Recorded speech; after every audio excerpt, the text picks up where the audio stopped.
बिस्मिल्लाहिर्रहमानिर्रहीम। अस्सलामुअलैकुम नाजरीन कराम, नई वीडियो में आपको खुश आमदीद कहते हैं।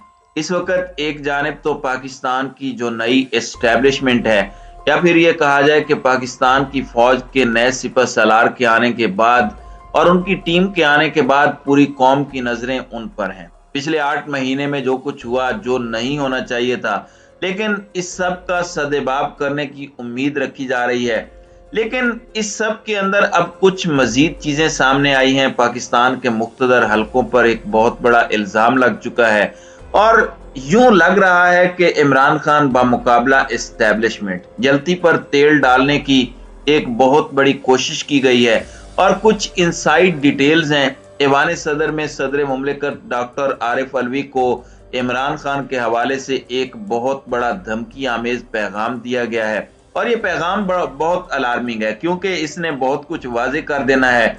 और जो इस वक्त माहौल बनाया जा रहा है, माहौल यही बनाया जा रहा है जो इमरान खान ने मंसूबे के हवाले से बात भी की थी और उन्होंने इसके ऊपर से पर्दा भी हटाया था। पहले ही ये मंसूबा एक्सपोज कर दिया था कि 2023 की बजाय 2024 तक इलेक्शन ड्रैग किए जाएंगे। अब ये कैसे किए जाने हैं, इसका पूरा तरीकाकार भी फाइनल हो चुका है। इस हवाले से भी कुछ डिटेल्स हैं जो आपके सामने रखनी है। नाज़रीन कराम, सबसे पहले आप ये देखें कि इस वक्त पाकिस्तान की जो मईशत है, पाकिस्तान की जो इकोनॉमी है, उसके साथ जो खिलवाड़ किया गया है, उसके साथ जो जुल्म किया गया है, आप कंपैरिजन देख लें। इमरान खान के दौर में आपको रोजाना कोई ना कोई अच्छी खबर सुनने को मिलती थी, आपको रोजाना कोई मुस्बत खबर सुनने को मिलती थी। एक निजाम बनाया जा रहा था, एक सिस्टम बनाया जा रहा था, चीजें वापस ट्रैक पर आ रही थी और मुस्बत इशारे मिल रहे थे। इवन खान साहब के जाने के बाद पूरी दुनिया की रेटिंग एजेंसियों की रेटिंग आई, वो भी हमने देखा। फिर हमने इस इंपोर्टेड हुकूमत की हट धर्मी और जो इस मुल्क के साथ जुल्म है, वो भी हमने देख लिया। वो कारखाने जो साउथ एशिया में भारत और बांग्लादेश को पीछे छोड़ चुके थे, 4 महीने के अंदर वो बंद हो गए। मतलब ये इनकी परफॉर्मेंस का बेस्ट बेंचमार्क है। और अब इनके अपने बंदे मिफ्ता इस्माइल बता रहे हैं कि मुल्क डिफॉल्ट की जानिब जा रहा है, मुल्क में इस तरह के हालात बन चुके हैं।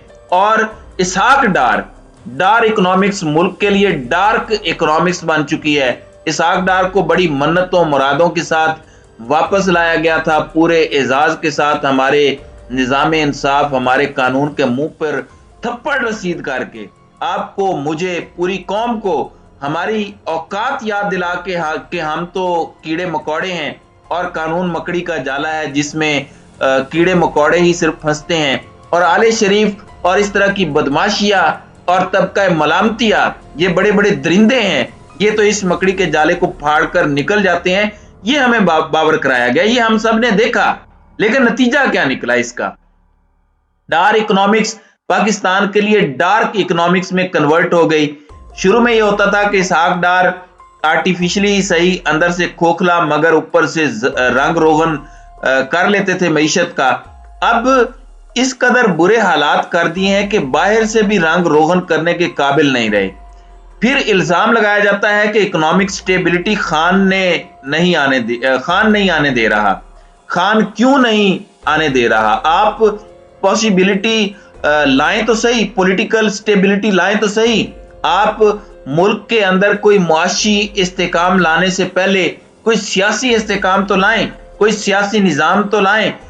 आप एक इदारे को ठीक करना चाह रहे हैं, लेकिन आपको पता नहीं कि उस इदारे में अनसर्टेनिटी है, बेयकीनी है। तो ये सारी चीजें समझने वाली हैं। ये कहना कि खान का इलेक्शन का मुतालबा जायज है, नाजायज है, उसकी वजह से ये सब कुछ है, इसकी कोई तुक नहीं बनती। नाजरीन कराम, अब मैं आपको ये बताऊं कि इस वक्त पूरी कोशिश है, रजीम चेंज ऑपरेशन कुछ सोच समझ के किया गया था, कुछ तो पीछे चीजें कार फरमा थी और इमरान खान का रास्ता रोकना भी। अब तो इमरान खान मजीद खतरनाक हो चुके हैं। इमरान खान पहले तो कुछ कॉम्प्रोमाइज कर लेते थे, अब तो अवाम उसकी कुव्वत बन चुकी है। इस वक्त तो इमरान खान पर 2 इल्जामात उस वक्त थे, एस्टेब्लिशमेंट और एटीएम्स। अब इमरान खान इन दोनों के अलावा और इन दोनों की मदद के बगैर, बल्कि इन दोनों के अपने खिलाफ होने के बावजूद जीत के दिखा रहा है। ज़िमनी इंतखाबात का नतीजा आपके सामने है। अब यहाँ पर एक चीज इन्होंने फाइनल कर ली है। फजलुर रहमान जो इत्तहादी हैं और बड़े अहम इत्तहादी हैं, उन्होंने यकजा करने में भी बड़ा अहम किरदार अदा किया है। अब सूरत हाल ये है कि फ्री एंड फेयर इलेक्शन की तरफ जाना नहीं है और फजलुर रहमान इस कोशिश का बरमला इजहार कर चुके हैं। अब कौमी असम्बली जो नेशनल असम्बली होती है, उसे ये इख्तियार है कि वो गैर मामूली हालात, अनप्रेसिडेंटेड सर्कमस्टांसिस में 1 साल की एक्सटेंशन ले सकती है। यानी असम्बली की मुद्दत 5 साल की है, लेकिन अगर असम्बली फैसला करे तो वो अपने आप को एक तरह की एक्सटेंशन दे सकती है। अब इसके लिए क्या हो रहा है, मईशत का बहाना बनाया जाएगा, इकोनॉमिक इमरजेंसी नाफिज की जाएगी। खान इस हवाले से पहले इशारा कर चुके हैं कि ये इलेक्शंस को 2023 से भी आगे ले जाना चाहते हैं, यानी 2024 में करना चाह रहे हैं और अक्टूबर 2023 तक ये नहीं करवाएंगे, इसलिए तो ये तेज हो गए हैं। हकीकत यह है कि मईशत की तबाही के तो ये खुद हालात ऐसे पैदा कर रहे हैं कि बाद में ये कहें कि इलेक्शन क्या, मुल्क ही नहीं चल सकता और निगरान हुकूमत आ गई तो कोई हमारे साथ डील नहीं करेगा, कोई हमें पैकेज नहीं देगा, मुल्क तबाह हो जाएगा। Greater interest, national interest, economic emergency वगैरह के नाम के मंजन बेचे जाएंगे। फिर आप देख लें कि मुल्क में दहशतगर्दी की एक नई लहर आ चुकी है और मैं आपको बता दूं कि अनकरीब आप एक बहुत बड़ा ऑपरेशन देखेंगे दहशतगर्दी के खिलाफ। दहशतगर्द आपके विफाकी दारुल हुकूमत पहुंच चुके हैं। वो 18 किलो धमाका खेज मवाद लेकर क्या करने आ रहा था, वो तो इस्लामाबाद की पुलिस के जवानों का भला हो जिन्होंने रोका और अपनी जान दे दी। 18 किलोग्राम धमाका खेज मवाद दर हकीकत हाई वैल्यू टारगेट के लिए था, ये भी मैं आपको बता सकता हूं।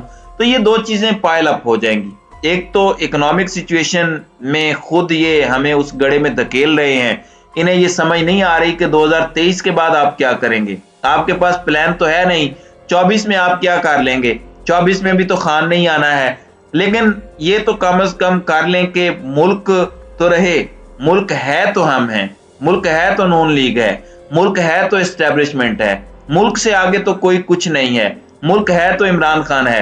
तो ये चीज समझने वाली है और खान साहब भी इस चीज पर रोशनी डाल चुके हैं, लेकिन इन्होंने फैसला कर लिया है कि हर सूरत इमरान खान का रास्ता रोकना है, चाहे इसके बदले में मुल्क की तबाही फेर दी जाए, जो कीमत भी मुल्क को चुकानी पड़े।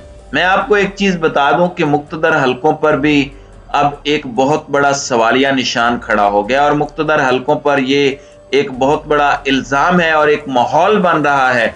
खान साहब को बहुत से शकूक व शुबहात हैं यहाँ पर नई एस्टेब्लिशमेंट को लेकर और बहुत सी चीजें हैं, वो अच्छे की उम्मीद रख रहे हैं, वो मुस्बत अंदाज में चल रहे हैं, वो मौका दे रहे हैं, वो सेट होने का टाइम दे रहे हैं। लेकिन साथ ही साथ वो ये भी कह रहे हैं कि मुझे पता है कि इस वक्त भी मुल्क के अंदर बाजवा डॉक्ट्राइन लागू हैं। इसके साथ वो ये भी कह रहे हैं कि मुझे ये भी पता है कि एस्टेब्लिशमेंट में टॉप का बंदा सब कुछ होता है।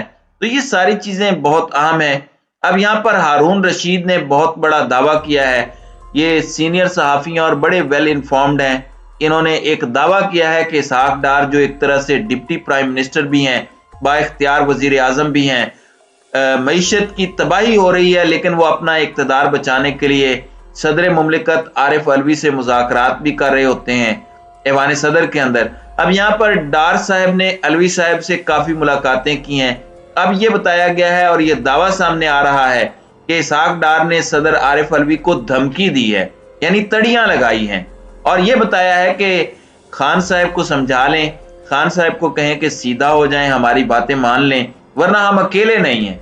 शुरू में इन्होंने बहाने दिए, शुरू में इन्होंने अपना मंजन बेचा, शुरू में इन्होंने बहाने सामने रखे कि इस तरह कर लें, इकोनॉमिक सिचुएशन ऐसी है कि ये नहीं हो सकता, इलेक्शन नहीं हो सकता। बाद में ये लाइन पर आए और अपनी असल टोन में आ गए और इन्होंने कहा कि समंदर पार से भी हमें हिमायत हासिल है और हम अकेले नहीं हैं। अब इनका इशारा यही है कि हमारे साथ मुक्तदर हल्के हैं, हमारे साथ ताकतवर हल्के हैं, मान जाएं, वरना हमने खान को रास्ते से हटाना है, खान की सियासत हमने खत्म करनी है। अब ये इल्जाम किस पर है? ये खान साहब को मजीद एस्टेब्लिशमेंट के साथ लड़वाने की साजिश है और आप धमकी आमेज लहजे के अंदर ये सब कुछ कर रहे हैं। जाहिर बात है ये इश्तियाल दिलाने की कोशिश है, लेकिन इस तरह की चीजें नजम सेठी हों या इसहाक डार की धमकियां हों जो ईवान सदर में वो सदर मुमलिकत को देते रहे, ये एस्टेब्लिशमेंट के लिए भी एक लम्हा फिक्रिया है। उनकी साख पर भी ये बहुत बड़ा सवालिया निशान बन चुका है और इसका सदेबाब करना कितना जरूरी हो चुका है। जलती पर तेल डालने वाले लोग बहुत ज्यादा हैं और मुल्क अब मजीद एक दिन का भी मुतहम्मिल नहीं हो सकता जो पिछले 8 महीनों में हुआ है। तो नाज़रीन कराम, आपकी इस वीडियो के हवाले से क्या राय है? अब अपनी राय का इजहार कमेंट सेक्शन में जरूर कीजिएगा।